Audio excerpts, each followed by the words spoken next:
I've started to cut down on how much fluoride I use with my kids. I have 2 kids, 6 and 2. And like I said, getting the reverse osmosis filter, eliminating that ingested fluoride source, and incorporating toothpastes that don't have fluoride for nighttime brushing. We still use fluoridated toothpastes once a day because it is so helpful in rebuilding that enamel. And to the Semidey Dental Podcast. We're here to provide you expert insights on how dentistry can improve your quality of life and extend your health span. I'm Alex Semidey, and I'm a practicing dentist, and I'll be your host, along with Jeremy Wolf. Enjoy the show. Hello, everyone, and welcome back to another episode of the Semidey Dental Podcast. I'm your co-host, Jeremy Wolf, joined by none other than your host, of course, Dr. Alex Semidey. Dr. Alex, howdy, folks. How are you doing today? Pleasure to see you, my brother. How you been? Likewise, my man. Doing great. How are you doing? I am living la vida loca, as per the usual. All right, as Ricky per Martin. the usual arrangement. Yes. So we got a fun one for everyone today. Dr. Alex and I, we like to run, and we were out on our run Saturday ago, maybe 2 Saturdays ago, and the topic of fluoride came up. I've been on this kind of spiritual journey post 40, and I've heard a lot about fluoride and how it affects your pineal gland. So I started talking about that, and I know very little about fluoride other than the fact that it's applied to my teeth when I go to the dentist for cleaning. But Dr. Alex here, he is pretty well versed in this topic. So we thought, what a good topic to get into. It is a buzzword nowadays. So with that being said, why don't you start off by explaining what exactly is fluoride? Because I think most people out there probably don't really understand exactly what it is, and then why it's become such a big part of dental care. Yeah, no, absolutely. Yeah, fluoride, it's the new F word, right? Definitely a trending search, given some concerns that this new incoming administration has shared regarding fluoride. And it's been on the radar quite a bit, and it's been a topic of discussion, the last forever, really. Folks that like to take more of a holistic approach to their healthcare have generally had concerns about fluoride and its toxicity and things like that. So I think it's important to kind of take a little bit of a step back and really do a deep dive into the pros, the cons, where it can be helpful, where it could be toxic, right? As the bad, the ugly. Yeah, exactly. As dentists going through dental school, fluoride is one of our key weapons in the endless fight against tooth decay. So in today's show, we're going to kind of talk about how fluoride impacts our oral health and potential systemic toxicity related to it. So Before we get into the nitty gritty of fluoride, I want to take a little bit of a step back, right? And talk about our teeth and the structure of our teeth. And then I think people will better understand how fluoride kind of works into the whole thing.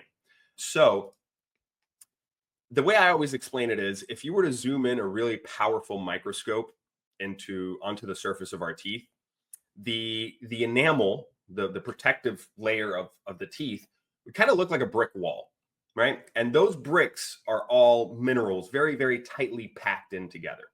On our teeth, there's this constant tug of war happening, right? Where we lose some of those minerals, like it's almost like bricks are removed from the wall, and then those minerals are put back in, right? And that process is called demineralization and remineralization. And the things responsible for removing bricks are things like plaque, bacteria, the stuff we brush. So the acid that bacteria produces leaches minerals from the enamel. Acids from our diet can also do the same thing. So we're constantly weakening that enamel, and then our saliva comes in with all of the minerals that it has and pushes those minerals back in to the tooth, basically rebuilding that brick wall, right? Now, fluoride almost serves like a mortar for those bricks to strengthen the wall and hold those minerals in place, right? So on a surface level, fluoride is fantastic, right? It really helps strengthen our teeth, fight off cavities, so on and so forth. Now, fluoride really kind of got introduced into,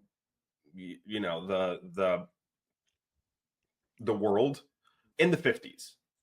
And what happened was, 150 years ago, when our diets were, crackers and cheese and salted meats and, some sort of fermented beverage, the risk for cavities was pretty low. Like tooth decay just really wasn't a thing, right? Sweets and carbs and things like that lead to tooth decay through the production of acid and so on and so forth was a lot rarer than it is now, right? Like right now, post-industrial revolution, our diets are super saturated with sugars, refined carbs, all of the things that are cariogenic, right? And that's the fancy term for cavity producing. Huh. So that industrial revolution happened, circa 1900. And we went from eons of having generally really healthy mouths to starting to see a lot of tooth decay happening. And to the point where public health officials were like, whoa, what's going on? We need to do something here to stave off this epidemic of tooth decay. So they thought, all right, we know fluoride can have an impact on the health of the enamel. Let's just put fluoride into the water supply so that everybody's getting fluoride. Fluoride all the time, right? And 24/7, baby. We're going to cut down the risk for cavities and people are going to have healthier mouths. Sounds like a great plan, right? I don't know about that. Well, okay, let me stop you there. I want to, because that's counterintuitive. I'm on a roll, Jeremy. I'm talking fluoride, man. No, I would have thought that people would have had more dental issues. And what you're saying makes sense now with all the processed foods and the sugars and everything. But like, at what point did people start actually brushing their teeth? Like when did that become a thing? Yeah. Toothbrushes have been around for a really long time. Yeah. Yeah. The preponderance, the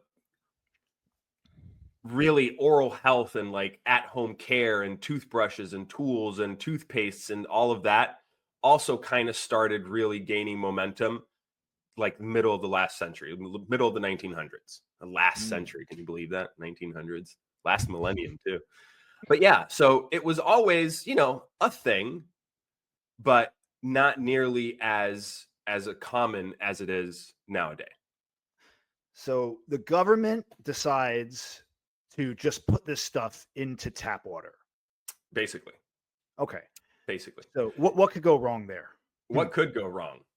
So there's definitely a big distinction in your mind between topical fluoride and then ingesting fluoride into the body, into the bloodstream. 100%. So Okay. fluoride works via two different mechanisms, right? It can either work topically, just placed on the surface of your teeth to kind of serve as that mortar, right? Or it can come from like the inside out, right? So if you ingest fluoride, right, and this is particularly applicable to kids, that fluoride actually gets embedded into the enamel of the teeth as the teeth are developing. So it's almost like you're supercharging these teeth for the future to avoid tooth decay. Yeah, sounds pretty straightforward. Now, the issue with that is that too much of this fluoride can be toxic, right? And it's a very, very, very delicate balance and delicate level that needs to be achieved to get the benefits of the fluoride from your tap water, right? Versus overshooting your mark and it reaching toxic levels. And how could they possibly determine what that happy medium is? Because everybody has a different body, everybody has different composition. It's got to affect different people differently. 100%. So just to impose like a blanket amount of fluoride on everybody and say like you're good with 0.08, whatever that is, like that might be good for somebody, it might be bad for somebody else, right? Yeah, and it lacks to take into consideration things like, all right, like how much tap water are you consuming? That as well, yeah. Right? Like if I'm trying to be healthy and drinking a gallon of water a day, from my refrigerator like dispenser, right, that has a carbon filter built in, that doesn't filter out any fluoride. Like you could be ingesting a lot more fluoride than you need. right? For the dental benefits of it. Now, the dental benefits of ingested fluoride for adults is like nil, right? So we're really exposing the entirety of the population to something that, and that's not to mention that, you're counting on these local municipalities to do a good job at regulating the fluoride levels, right? There's been studies done that have shown certain community water sources that have fluoride levels that are way too high, that are really, really potentially toxic. So, it's important for folks to understand that the people responsible for maintaining those fluoride levels are local communities, right? And sometimes equipment malfunctions, sometimes people overlook things, and folks could be exposed to dangerously high levels of the substance. And this is done Now, at the state and local level, correct? it is Entirely, right? at the local level, very, very local level. So as many communities are starting to or remove fluoride from water supplies, from where you sit, do you see that as a step forward or backwards for public health? That's a good question. So I'll be perfectly honest, right? I was trained as a dentist, and in dental school, fluoride is like It's a one of the hero. biggest It's the tools hero. in our belt. Yeah. Yeah. To fight the good fight against tooth decay. And unfortunately, right, like with every other profession, you sort of fall into trappings and you learn a certain thing in school, and that's just sort of like your mindset. And yeah, fluoride's good. We recommend it, this, that, and the other.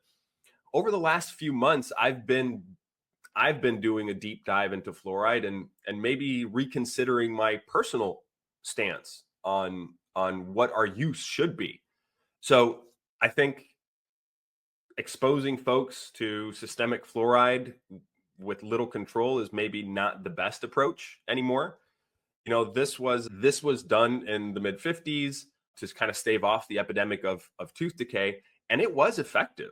Like, we saw the results that we had intended, which was to cut down the amount of cavities that people were getting. We got that effect, right? We just, like with everything else in medicine, sometimes we lack the foresight of what else could happen with this thing, right? Like, you got your original intention, but what's the fallout from it? What are the unintended consequences? Right. And I feel like now is when we're starting to have those discussions. Yeah. It's a very interesting and fascinating topic.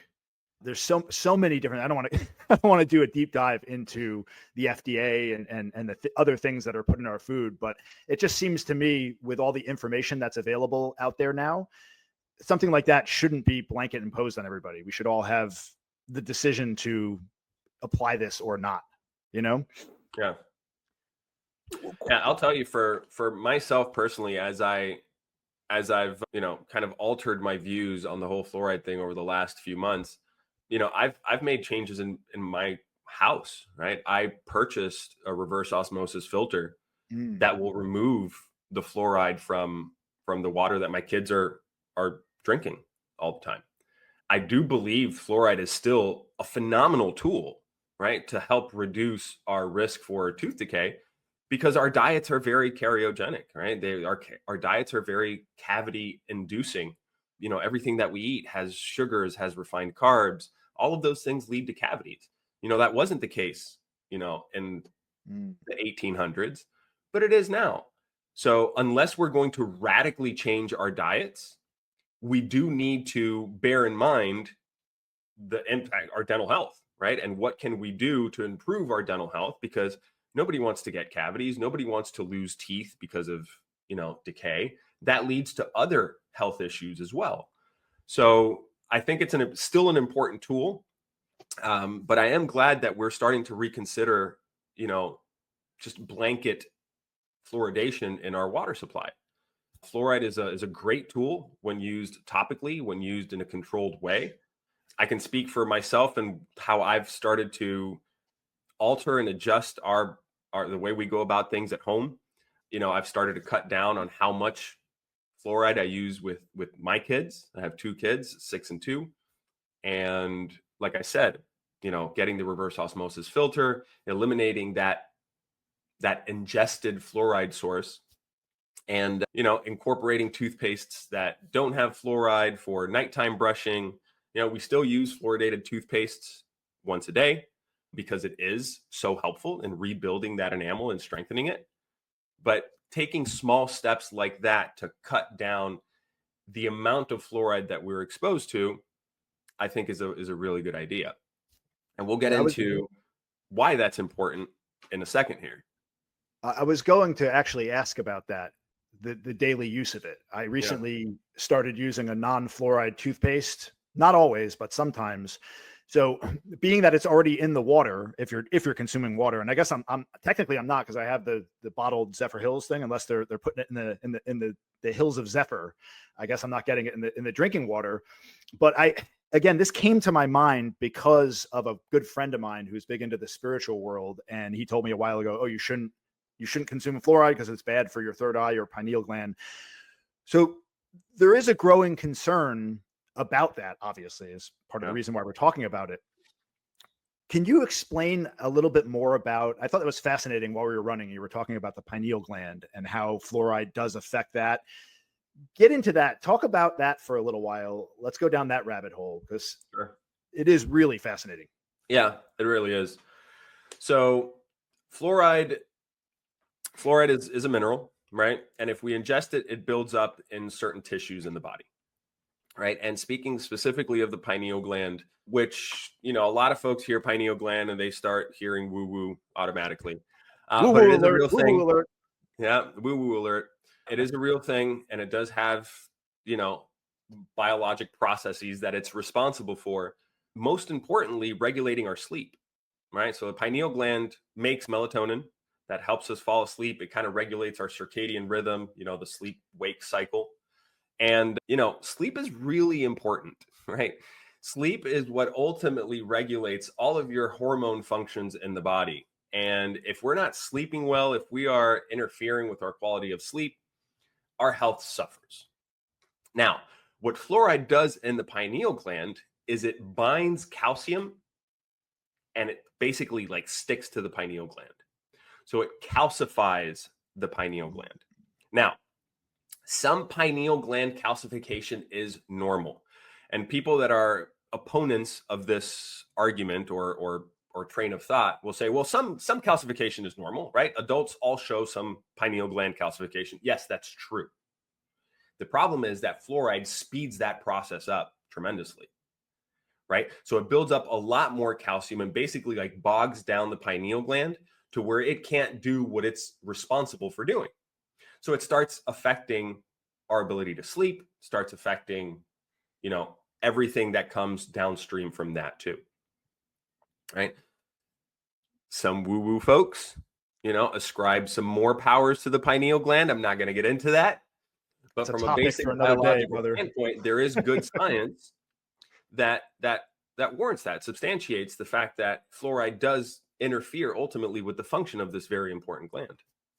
So aside from stopping the intake of fluoride entirely, let's say you're still consuming fluoride and it's contributing to some degree to the calcification of the pineal gland, is there anything else you can do to decalcify the pineal gland? Is there you get the fluoride coming in, is there another supplement you could take that kind of balances that out that you know of?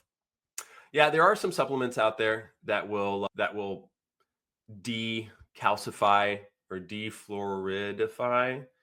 I think we just made up a word. The pineal gland, and show that it can sort of bring back some of its function. I'll let folks do their own research into that. But there are some over-the-counter supplements that could help with that. My personal opinion is, though, if it's something that is toxic and building up, let's just regulate how much we're taking in of that so that we don't have to take something else to undo that damage. That makes sense. And everything, for the most part, everything in moderation, right? Yeah, is okay within reason. Now you did a whole blog on this, and there were some things that you referenced in the blog that I wanted to clarify. You had mentioned dental fluorosis. What exactly is that? Yeah, so dental fluorosis is what we see when kids get too much fluoride exposure. right? And Okay. now, so the kids get all this fluoride exposure, they ingest this fluoride. The fluoride actually gets embedded into the enamel of their teeth as the teeth are developing, But right? wasn't that a good thing though, to some degree, to have like To the some degree, preventative? right? But dose makes the poison, Mm. right? So when we have too much of it, the enamel actually doesn't develop properly. It'll look kind of mottled and stained and pitted. Healthy enamel should be vibrant and shiny and smooth. If it gets too much fluoride when it's developing, it kind of becomes the exact opposite. And you're left with fluoride that isn't, or tooth enamel that just isn't very strong or resilient. And it's actually even more prone to tooth decay. Those folks will generally need some level of, aesthetic dentistry to correct the problem, because it's generally doesn't look great, but it's not necessarily much beyond, the aesthetic impact that it's going to have, some minor elevated risk for tooth decay. So that's really, in a nutshell, the negative, like, toxic impacts of fluoride when it comes to your teeth. Where it really starts getting kind of hairy is the systemic exposure, right? Like, what happens when that fluoride gets into your overall system, and what is it damaging on that front? So things like the pineal gland, other organs that start taking in a lot of this of the fluoride, they start losing function too, right? So it really is, it's something that's a great tool. It just needs to be used, like you said, in moderation, like the right dose. And generally, ingesting a bunch of it through our tap water, it just doesn't let us regulate how much of it we're getting, right? So it served its purpose in the 50s of staving off tooth decay, but I think we're getting smart to the fact that maybe we need to reconsider this and be a little bit smarter about how we go about utilizing it. The fluoride ship may have sailed as far as No, man, ingesting, it's still as far as firmly ingesting back. it into your bloodstream. I said may have. What in your opinion? I know at your practice you are very patient specific. It's like you treat the patient, right? You look at their history. What's, in your opinion, what's the best way for parents to safely introduce fluoride to their kids? That's a great question. So I'll tell you what I did with my kids.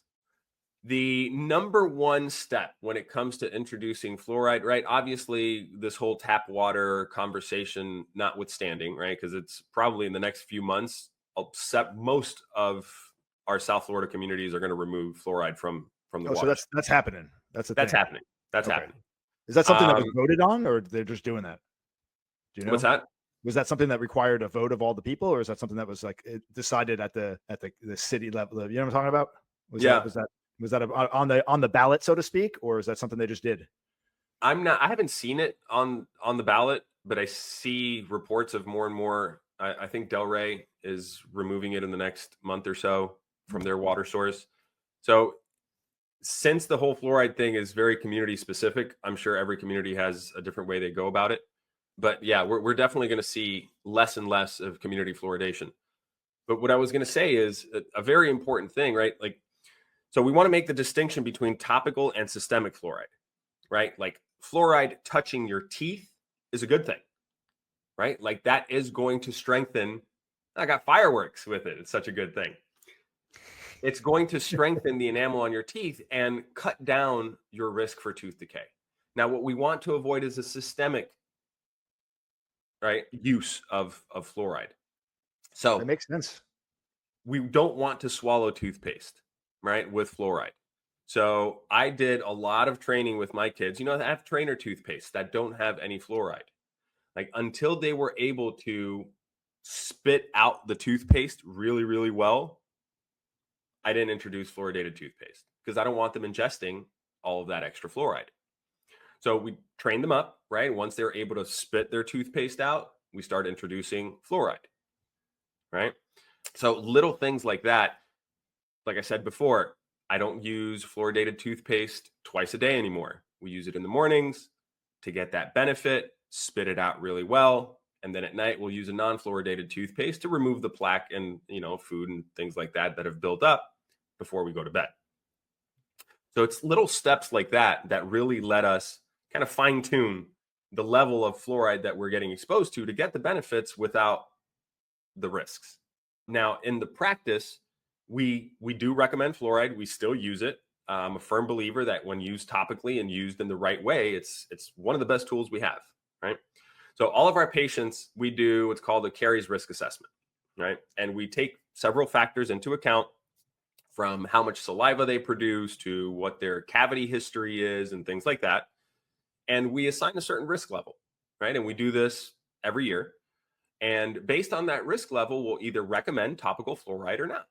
And the topical fluoride is placed in a very, very controlled way, right? It's done when you come in for your hygiene visit. It's placed by the hygienist in areas where it's going to benefit you the most, but expose you the least.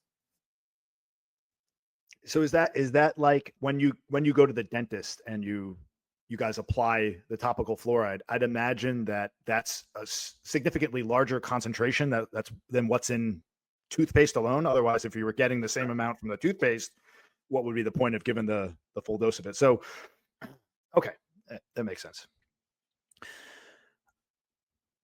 What about, you had talked also in the blog about alternatives to fluoride? Mm-hmm. Things like CPP, ACP, right? CPP, ACP? CPP, ACP. Can you explain what that is and how it works? Phosphopeptide amorphous calcium phosphate. Say that 10 times fast. Yeah, I can't. I had to read it. I can't even do one. Yeah, CPP, ACP. ACP for short. And what ACP is, it's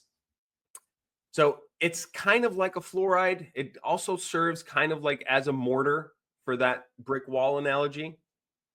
It's not quite as effective as fluoride, truth be told, but it still provides a lot of those same benefits. So it is something that I've also introduced at home for myself and the kids as part of the remineralization process, right? To rebuild that brick wall to keep the enamel strong. It's primarily found in a product called MI paste that we use and recommend quite a bit. So it's another toothpaste, basically. So instead of it's okay. It doesn't taste great, it doesn't feel great, but it works well.